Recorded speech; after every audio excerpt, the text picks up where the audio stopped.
Hello, तर उद्या आहे गुढीपाडवा, आपलं नवीन वर्ष. मग साफसफाई तर झालीच पाहिजे ना. असं तर आपण नेहमीच करत असतो, पण सणासुदीला हे करायचा उल्हासच वेगळा असतो. का नसावा? तर आपले सण आपणच आनंदाने आणि उत्साहाने साजरे केले पाहिजे ना. तर एकाच दिवशी सगळं काय करणं मला शक्य होत नाही, कारण ऋग्वी तिचं मध्ये मध्ये तर चालूच असतं. तेव्हा ती झोपेल ना, तेव्हा सगळी कामं करून घ्यावी लागतात. आणि असं कधी झालं नाही की मी एखादं काम घेतलंय आणि ते पूर्ण झालंय. आता हे बघा, तर मी काम करते तोपर्यंत तिने असा कारनामा करून ठेवलेला. काय करायचं. असो.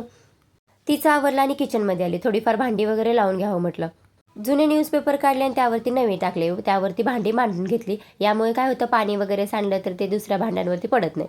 आता गुढीपाडव्याला पुरणपोळ्या असतात, म्हणून मी बरंचसं काम आदल्या दिवशीच करते, कारण सगळंच त्याच दिवशी करणं शक्य होत नाही. मग गूळ चिरून घेणं, डाळ निवडून ठेवणं, खोबरं वगैरे चिरून घेणं, अशी बारीक सारीक कामं आदल्या दिवशी केली ना, तर दुसऱ्या दिवशी खूप सोपं जातं. मग त्यानंतर म्हटलं पूजेसाठी तांब्या आणि तामण स्वच्छ करावं. तर या पितांबरीमुळे खूप इझी होतं काम. तर एका मिनिटात तर हे बघा किती पांढरं शुभ्र निघलंय.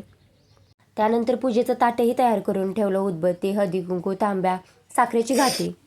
तर अशा प्रकारे आदल्या दिवशी मी बरंचसं काम उरकून ठेवलं बघा. तर असा होता एकंदरीत आजचा माझा पूर्ण दिवस.